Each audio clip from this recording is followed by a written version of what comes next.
are so bad for me.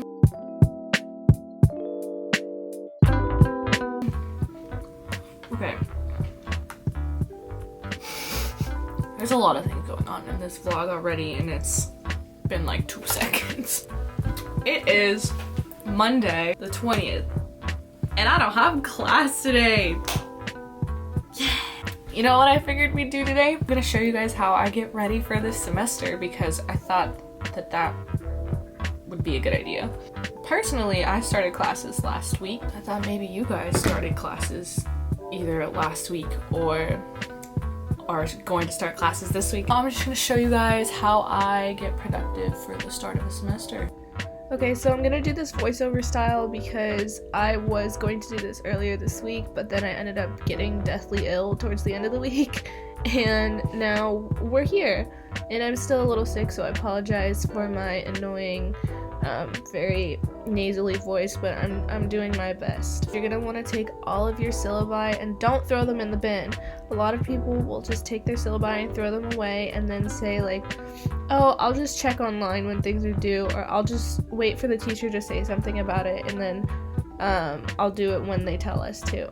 No, this is like not a good plan at all. So you're gonna want to take everything in your syllabi, highlight everything that's important, when your final is, when your midterm is, if you have any exams, when those are, if you have a paper, when that's gonna be, just anything that's super important. For me, I have a bunch of different exams in my bio and chem classes. Like, I think I have 4 exams in my bio class and 4 exams in my chem class, so I'm not going to remember all 8 of those dates.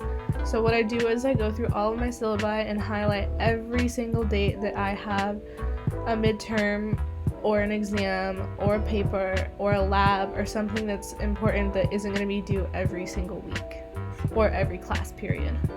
Okay, so the next thing you're going to want to do is take a planner or a bullet journal or wherever you write things down. If you don't have one, I guess that would be like step 1.5 is get a planner, because planners will save your life. If you prefer to go digitally, you can do that. You just have to make sure you have some sort of view that you can see when you have finals and exams. For me, it doesn't process in my brain when I write stuff down on a digital calendar, because it's like, oh, I see that I have class that day, but I might not see that I have an exam that day. So I will go ahead and write this in like a monthly calendar of when I have exams. So that's what I'm doing right now, is I'm writing down every time I have an exam on a monthly spread. Alright, so then the next thing that I'll normally do is I will write these exams in my weekly spread, because if I put it in my weekly spread, then I'm sure to see it that week. If I don't, I might not, and then all of a sudden I have an exam that week that I totally didn't know that I had. And it's always a good thing to keep rewriting these things, because then you'll know, oh, I have an exam on that day. Or for me, it's like, oh, I have an exam, but I also have another exam in another class on the same day, so I need to be prepared to have both of those exams on one day. So the next thing that I would suggest is, if you're super busy like me, is to make yourself a weekly template that has some sort of timetable where it shows when you have classes and when you don't, so that you can plan in other events and things. If you like to time your days down to a T, this is something that would be good for you to do. If not, you can split up your days into like morning, afternoon, and evening or something like that. Just for me, I have classes mostly in the morning and like one evening class, so it wasn't really the easiest thing to have like a morning, afternoon, and evening spread, just because I would be doing literally everything in the evening because I'd be in class in the morning. So I like to have this sort of timetable situation, because then it gives me a real-time scale of the things that I need to get done in the day. Okay, and then this sort of table thing that I am filling out right now has the days of the week across the top and my classes down the left side of it.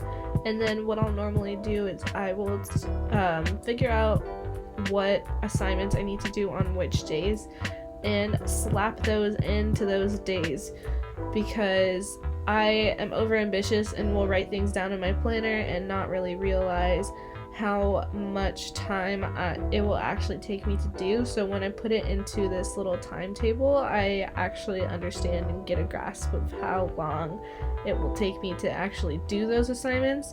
So then once I'm done with that, I put them into my timetable, and I'm trying to figure out a way to do this that I don't use so much paper every week. So I think this would be something that would be good for me to put in my digital calendar on my computer, but I haven't figured out a good system for me yet. Alright guys, and that's all I really have for you this week. Like I said, I wasn't feeling too great. I'm still recovering from having the flu, and I really wanted to put out some content for tomorrow. Well, it will be today once you guys watch it. But yeah, that's all I have. I'll see you guys next week, hopefully with some better and more entertaining content. Alright, bye!